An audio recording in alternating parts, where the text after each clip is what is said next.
Good afternoon, SEO for startups, and welcome to this week's video. We're doing something slightly different this week. We're going to do two topics that we're going to run through. So I'm going to run through the first bit, which is all around picking the right landing pages for your keyword. And then I'm going to run through the Google SEO myth busting video that we posted on the group yesterday, and just cherry pick some bits from there that we think you may want to know. All around the Googlebot. Ooh, cool. So first off, we're going to go through this at the top. So one of the questions we've been asked recently a lot, both from our Hike users and also in the group, is if you've got a keyword, what kind of page should you optimize it on? So there's lots of pages you can optimize, whether it's your home page, a service page, a product page, an informational page, a blog post, a help article. So you need to know what kind of keyword you should optimize on what page. And really the best way to find out is to have a look in Google. And we say this quite a lot, don't we? It seems to be a common theme at the minute. Have a look in Google. So in very, very simple terms, Google breaks down search queries into two categories. This is really simple as well. The first one is kind of informational based queries. So what Google thinks is when someone's searching for that keyword, they're not looking for a service provider or a product or a business, they're looking for information around that query. And then the second type of search is transactional. So that's when Google thinks that when someone searches that keyword, they're looking for a service provider, they're looking for a business, a shop, whatever it may be, but someone that can provide that for them. And it can vary. Sometimes you can think that, oh, I'll optimize this page on my service page or my blog page. And you might be getting it wrong because it's not what Google thinks. So the best thing to do is have a look in Google. So I've got a couple of examples. The first is if you search SEO. Now Google treats that as an informational based inquiry. So if you can do this right now. If you go, you search SEO, first thing that comes up, you get your people also ask questions. So questions around SEO. Then you get a beginner's guide to SEO. Then you get the Wikipedia page. Then you get a blog post saying what is SEO. And it's like this all the way down. You don't get any SEO providers at all. Whereas if you search SEO agency, Google thinks it's a transactional type query. So what it shows you, the first thing it shows you is the Google Maps, as you can see clearly demonstrated here. Yeah, really clear. So it's already providing me with local SEO agencies and providers. Under that, I'm seeing SEO agency, I'm seeing another SEO agency. It's like that pretty much all the way down. I don't see hardly any informational based queries. They don't interact. So if I wanted to optimize for SEO, I'd do it on a blog post. If I wanted to optimize for SEO agency, I'd do it on one of my service pages. And that's really key. So do have a look at that, especially in Hike. If you're going to assign a keyword to a page, just have a look to make sure what is Google showing for those types of keywords. Yeah, that's pretty much it around that. Yeah, to you, cool. Kieran. So we posted the SEO myth busting video onto the group yesterday. I don't know if anyone's had the chance to have a look at it yet. It's quite a long video. It's about 15 minutes long or so. We've literally cherry picked some of the just kind of important points that came across. Any feedback on this would be awesome from you guys as well, if you picked up anything else in the video. So it was all around Googlebot and how Googlebot crawls your website, indexes it, and how they then use that for kind of ranking your site.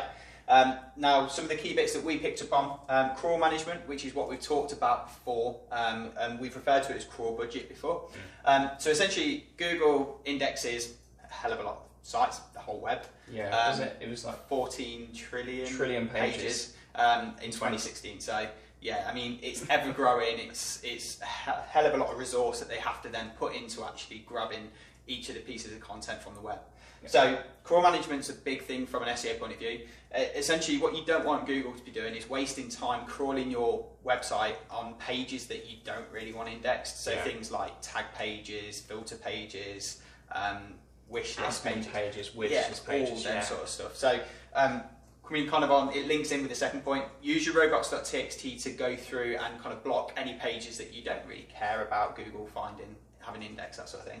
And essentially, that's not going to get these pages removed from Google's index, and we can talk in another video about how you do that. But this is kind of a preemptive measure to stop Google from wasting resource and indexing pages that you just don't need indexed. So it's a really good thing, especially if you've got a large website, to go through and use your robots.txt and filter out some of these pages. This other point that we picked up on was they talked about fetch and render. So fetch and render is a great tool to get Google to essentially come and pick up one of your pages on your website that you may have updated and index it essentially into their system. Fetch and render is great if, for instance, you've had a page that you've blocked from Google in the past and you didn't want them to kind of get access to it, and now you've changed your mind and now you want Google to index that. Use fetch and render for Google to be able to pick that up quick. Another solution is if you've got a really big website and maybe it's not finding some of the more specific items or new pages that you add onto the site, use fetch and render to get Google to go and pick that page up instantly. And the last part was JavaScript. So obviously Google can render and index JavaScript pages. It's something that's relatively new over the last kind of couple of years. It is a two-step process though. So when you submit your website to Google, they crawl your website initially using their old Googlebot, which renders HTML and CSS and kind of basic websites. And then if they detect that the website has JavaScript on it, it will then go away and render using a different Googlebot to then see what's actually on the page when you render the JavaScript. Now, one thing to note on this is if you've got any links that are added to your page using JavaScript, they're not going to be picked up on the initial crawl. So it may take longer for Google to get through and actually crawl your whole site. The other thing as well is that then using JavaScript is really resource heavy, even more so than the original one. So it may take longer for pages to get indexed and Google to find the content on the pages. I think they said it can take up to 5 days. It rings about. Something like that, and it's a long time really if you're adding new content, new services, that sort of thing, and you want to get them indexed. So again, use fetch and render. It might speed up the process on some of the key pages, but it's not going to speed up the process for the whole site. So just bear that in mind. That's it. One thing to note, they did say that their next video is going to be more on kind of JavaScript and SEO, so we'll probably do a bit of a more in-depth roundup on that. It's quite a technical topic, but interesting though. Definitely so. Cool. All right, well, that's everything for this week. Yeah. Thank you very much. Have a great weekend, and we'll see you next week. Cheers, guys. Cheers. Bye-bye.